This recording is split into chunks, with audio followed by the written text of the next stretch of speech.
আমার ভাইয়েরা বন্ধুরা, যুবক, এইবার হযরত ওমর বলে, বলো। ওই যুবক বলতেছে, আমার বিবি সাহেব বড় দিনদার, বড় নেককার, বড় আল্লাহওয়ালি। আমার বিবিকে নিয়ে আমি সুন্দরী চলছি, অভাবের সংসার। এরপরও আমার বিবির কোনো অভিযোগ নাই, আমার উপরে কোনো অভিযোগ নাই। কখনো এই কথা বলে না, তোমার ঘরে আইয়া আমি কি পাইলাম, এক বেলা খাই আর এক বেলা খাইতে পারি না, সোনো পাউডার পাই না। কোনো অভিযোগ সে আমার উপর করে না। এক বেলা যদি না খায়, এক বেলা খায়, এতেই সে সবর করে। আমি যদি মন খারাপ করি, আমাকে আরো সান্ত্বনা দেয়। আল্লাহু আকবার জোরে বলে। বলে, স্বামী গো, টেনশন করো না। টাকা পয়সার মধ্যেও মহব্বত আর শান্তি নাই। শান্তি হলো স্বামীর বুক ভরা ভালোবাসা। আমি স্ত্রী তোমার ঘরে আইসা তোমার বুক ভরা ভালোবাসা পেয়েছি, এটাই হলো দুনিয়াতে আমার সুখ, এটাই হলো দুনিয়াতে আমার সবচেয়ে শান্তি। এর যুবক, ভালো করে ইয়াদ রাখবা, মখমলের বিছানা, এসি রুম, দামি দামি গাড়ি আর বাড়ির মধ্যে কিন্তু শান্তি নেই। শান্তি হলো স্বামী স্ত্রী একে অপরকে যখন বিশ্বাস করবে, একে অপরকে যখন 100 ভালোবাসা দিবে। বিশেষ করে যে স্ত্রীটা স্বামীর বুক ভরা ভালোবাসা পায়, এই স্ত্রী যদি ভাঙ্গা ঘরেও থাকে, রিক্সাওয়ালার কাছেও যদি তার বিয়ে হয়, দিনমজুরের কাছেও যদি তার বিয়ে হয়, কোনো রকম ভাঙ্গা ঘরে থাকে, এরকম বিছানাও নাই, জিনিস আসবাবপত্র ঘরে তেমন কিছু নাই, কিন্তু স্বামীর বুক ভরা ভালোবাসা আছে, এই মহিলাটাই হলো দুনিয়াতে সবচেয়ে সুখী।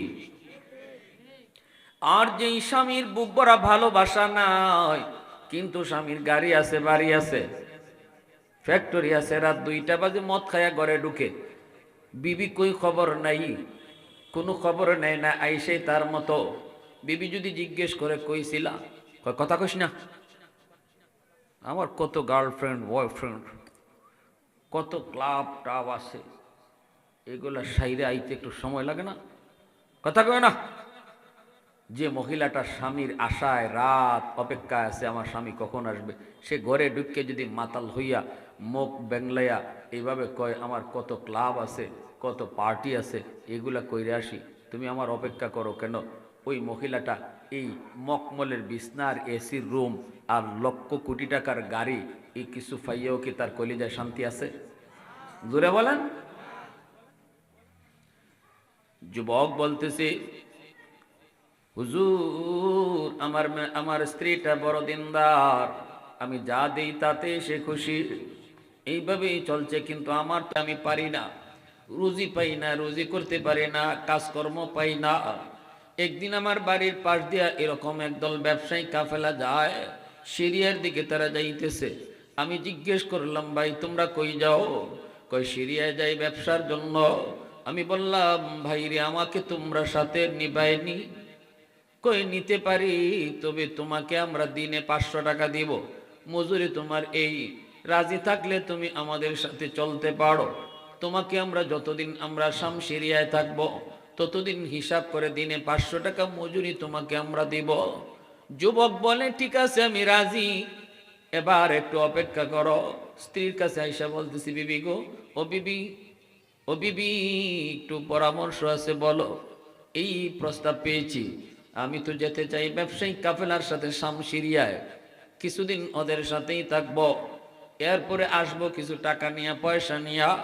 অভাবের সংসার, তোমার পেটে একটা আমার বাচ্চা, বাচ্চাটা দুনিয়াতে আসলে পরে তার কিছু খরচপাতি আছে, কেমনে কি করবো গো?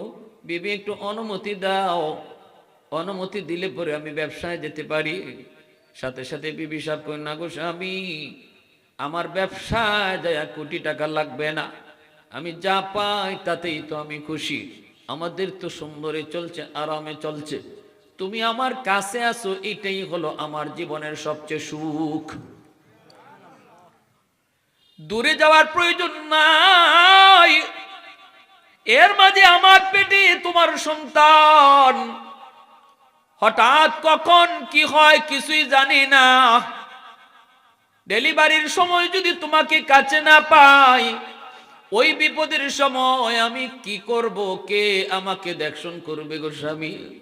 শুনেছি ডেলিভারির সময় কত মা দুনিয়া থেকে বিদায় হয়ে যায়, কষ্ট সইতে না পারে কত মা দুনিয়া থেকে বিদায় হয়ে যায়। ডেলিভারির কষ্ট মা শুধু জানে, দুনিয়ার আর কেউ বুঝবে না। স্বামী গো, তখন যদি তুমি থাকো তখন তো আমার মনে একটা বল থাকবে, ভরসা থাকবে। স্বামী কই, না গো বিবি, ভয় পেও না, আমার সন্তানটাকে আমি আল্লাহর হাওলা করে গেলাম।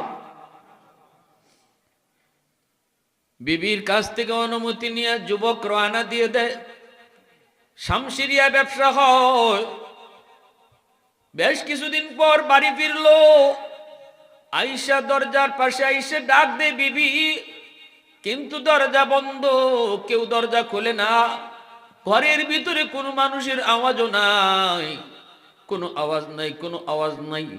যুবক দৌড় দিয়া পাশের বাড়িতে যায়, বলতেছি, ভাইরে, আমার ঘরে কোনো আওয়াজ নাই, ঘটনাটা কি একটু কও না। সাথে সাথে লোকটাই কই, ভাই তুই ভিতরে আয়, আগে হাত মুখ দো, কিছু খা। না রে ভাই, তুই কো কি হয়েছে, আমার ঘরটা এরকম লাগানো কেন? আমার বিবি সব কই? আমার বিবির পেটে আমার সন্তান ছিল, সন্তান কই? খাওয়া দাওয়া করাইয়া লোকটাই কয়, ভাই তুই পেরেশান হবি না রে, সব কিছু আল্লাহর ইচ্ছা। আল্লাহ পাক রব্বুল আলামিন তোর বিবিরে নিয়ে গেছে। প্রচন্ড ব্যথা শুরু হয়েছে, এই ব্যথা সহ্য করতে না পেরে সে শহীদ হয়ে গেছে। যেই মহিলারা প্রসব ব্যথার সময়, প্রসব বেদনায় তারা মারা যায়, আল্লাহ কিয়ামতের ময়দানে তাদেরকে শহীদের মর্যাদা দান করবে। আমি অবাক, চিৎকার করব নাকি কানবো কিছুই বুঝি না।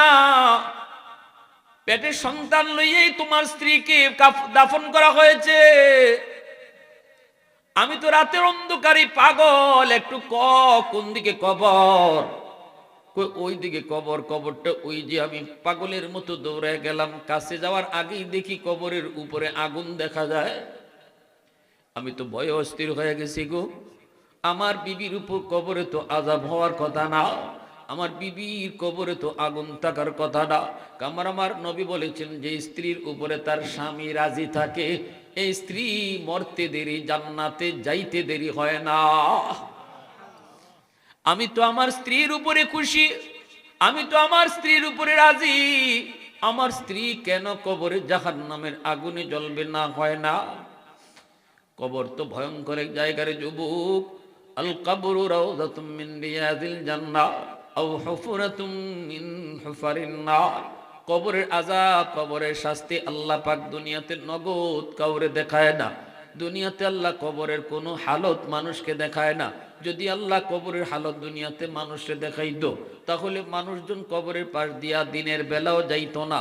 কবরের আযাব যদি মানুষে দেখতো, রাতের বেলা কবরের পাশ দিয়ে যাওয়া তো দূরের কথা, দিনের বেলাও কেউ কবরের পাশ দিয়ে যাইতো না। বাড়িঘর কবরের পাশে কেউ বানাইতো না।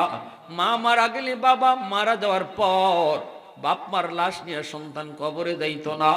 এজন্য আল্লাহ পাক দুনিয়ার নিজাম ঠিক রাখার জন্য কবরের আযাব আল্লাহ পাক মানুষের চোখের আড়াল করে রাখছে, দুনিয়ার নিজাম ঠিক রাখার জন্য। এ ভাই যুবক, কবরের পাশে দাঁড়াইলো তুমি কবরের হালত বুঝবে না, কারণ আল্লাহ তোমার চোখের আড়াল করে রাখছে। কিন্তু মাঝে মাঝে আল্লাহ কিছু দেখায়, মাঝে মাঝে আল্লাহ কিছু দেখায়। রে যুবক, কখনো কখনো দেখবা কবরের উপর থেকে ধোঁয়া বের হয়। বাস্তব এমন অনেক ঘটেছে। মুগদা কবরস্থানেও আগুন বের হয়েছে। মানুষের যায় দেখছি কবরের উপরে যার লেখা নেম প্লেটে লেখা হলো সে একজন গায়িকা, সারা জীবন গান গাইতো, গান গায়া গায়া মানুষকে মাতাল করে রাখতো। এই গায়িকার কবর থেকে আগুনের ধোঁয়া বের হইতে মানুষ দেখছে। বিভিন্ন জায়গায় আল্লাহ পাক দেখায় না, কিন্তু মাঝে মাঝে আল্লাহ দুই একটা কুদরত দেখায়। গরু ছাগলগুলি দেখবা কবরের উপর থেকে হঠাৎ করে দৌড় মারে, ঠিক না? মানুষকে আল্লাহ দেখায় না, হাইওয়ান টের পায়। ওই অবস্থায় ওই যুবক কয়, আমার স্ত্রীর কবরে তো আগুন থাকার কথা না। সাহস করে আস্তে আস্তে কবরের পাশে গেল। কবরের পাশে গেল, যা দেখে, ওই কবরের পাশে যা দেখে, না না আগুন না, কবরের উপরে নূর চমকাইতেছে, নূর। গোটা কবরের এরিয়াটা নূরের আলোতে ঝলমল ঝলমল। এ তো দুনিয়ার কোনো আলো নয়। আল্লাহর রাসূল বলেন, কবরের মধ্যে যখন তিনটা প্রশ্ন করা হয়, মার রাব্বুকা ওয়া মা দীনুকা ওয়া মান হাদার রাজুল আল্লাযী বুইসা ফীকুম ইউকালু লাহু মুহাম্মদ, ধর্ম তোমার কি, আল্লাহ তোমার কে, ধর্ম তোমার কি, নবী তোমার কেডা।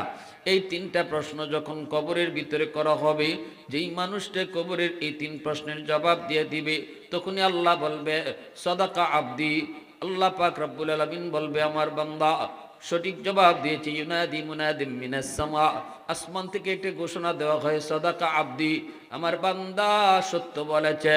আফরিসুহু মিনাল জান্নাহ আলবিসুহু মিনাল জান্নাহ ওয়াফতাহু লাহু বাবান ইলাল জান্নাহ, তারে জান্নাতি বিছানা তোমরা বিছায় দাও, জান্নাতি পোশাক তোমরা পরায় দাও। দুনিয়ার কম দামি ওই যে কাফনের কাপড় আমার বান্দার গায়ে আর কম দামি কাপড় নয় গো, জান্নাতি কাপড় তারে পরায় দাও। আর জান্নাত থেকে একটা সুরুং তার কবরে দিয়ে দাও, যেন কবরে শুয়ে শুয়ে সে জান্নাতের সুখ শান্তি পাইতে পারে। এজন্য জান্নাতি মানুষের কবর এটা কবর নয়, হয়ে যায় জান্নাতের টুকরা। নূর চমকাইতেছে কবরের উপরে নূর। ওই যুবক বলতেছে, আমি পাগল পারা হয়ে কবরের দিক, মাথার দিক দিয়ে কবর খোদা শুরু করলাম আর কাঁদতেছি আর বলতেছি, বিবি গো, এত করে আমাকে তুমি না করেছিলে, যাবার জন্য মনে হয় তোমার দিলে বাড়ি দিছে, মনে হয় তুমি তোমার দিলে তখনই বাড়ি দিছে, এই প্রসবের সময় তুমি মারা যাবে, আমাকে তুমি এত করে তুমি বলছো, কিন্তু আমি তোমার কথাটা রাখি নেই। বিবি, হয়তো আমি তোমার কাছে অনেক দোষী হয়ে গেছি। কবরের মাথার দিক দিয়ে গর্ত খনন করছে যুবক, গর্ত খনন কইরা চেহারাটা এক নজর দেখবে, কবরের নিচে তাকায় দেখে পুরা কবরটা নূরের আলোতে ঝলমল। আর ওই যে বাচ্চাটা পেটে আসিল, এই বাচ্চাটা কবরেই প্রসব হইয়া মার বুকের দুধ কবরে খাইতেছে। প্রশংসা করব কা? একটু আওয়াজ দিয়া বলেন না কা? ওয়াহদাতি কি হিফাজতি নেহি বেকুওয়াতে বাজু, वहदत की हिफाजत नहीं बेकुवत बाजू, आती नहीं कुछ काम हक खुदा दाद, आती नहीं कुछ काम हक खुदा दाद। ऐ मर्द खुदा तुझको कुव्वत नहीं हासिल, जा बैठ किसी गार में अल्लाह का कर याद, जा बैठ किसी गार में अल्लाह का करिया। ये सच है कि बातिल की तरफदार नहीं हम, गद्दार न समझो हमें गद्दार नहीं हम, फूलों की तरह नरम मिजाज अपना है नाज़र, हम तीरी नहीं नेज़ा व तलवार नहीं हम, हम तीरी नहीं नेज़ा व तलवार नहीं हम। मुसलमाনের আওয়াজে বলেন আল্লাহু আকবার, আর একটু জোরে আল্লাহু আকবার। এইবার যুবক বলতেছি, হুজুর আমি বাচ্চাটারে টান দিয়া কুলে উঠায় নিলাম, এরপরে আমি চলে আসলাম, আমি তো আমার বাচ্চাটারে আদর করে চুমু খাই, আল্লাহ পাক রব্বুল আলামিনের কুদরতে আমি বাচ্চা পাইছি। হুজুর বাচ্চাটারে পাইয়া তো আমি আনন্দে আত্মহারা হয়ে একটু চোখে ঘুম লেগে গেছে, ঘরে নিয়ে আসলাম, চোখে একটু ঘুম লাগলো, আল্লাহর কাছে ঘুমের মধ্যেই যেন প্রশ্ন করলাম, মালিক মা মরলো, বাচ্চা কেমনে বাঁচলো? যেন আওয়াজ আসলো, রে যুবক, বাচ্চাটারে তুই আমার হাওলা করে গেছো, এজন্য আমি বাচ্চাটার জিম্মাদার হইছি। বউটারে যদি আমার হাওলা করে যাইতি, এই বাচ্চার মতো বউটার জিম্মাদারও আমি আল্লাহ হইতা। শুধু বলেছিলাম বাচ্চাটারে আমি আমার আল্লাহর হাওলা করলাম। এ যুবক, ঘর থেকে তুমি বের হয়েছো, আবার নিরাপদে ঘরে আসতে পারবা কি পারবা না কোনো গ্যারান্টি নাই। বের হওয়ার সময় আল্লাহর জিম্মাদারি লইয়া বের হও। বিসমিল্লাহি তাওয়াক্কালতু আলাল্লাহ, লা হাওলা ওয়ালা কুওয়াতা ইল্লা বিল্লাহ। আল্লাহ তোমার উপর ভরসা করে বের হয়েছি। আল্লাহ কয় আমার উপরে যে যেই পরিমাণ ভরসা করবা, আমার উপরে যার যেই পরিমাণ তাওয়াক্কুল হইব, আমি তার সাথে ওই পরিমাণ লেনদেন করি। আল্লাহু আকবার, জোরে বলো। অতি যুবক, তুই তো বলেছিলি আমি আমার সন্তানটারে আল্লাহর হাওলা করে গেলাম, কিন্তু কেন? তুই যদি বলতি আমি আমার সন্তান এবং তার মা দুজনকে আল্লাহ তোমার হাওলা করে গেলাম, দুজনের জিম্মাদার আমি আল্লাহ হইতাম।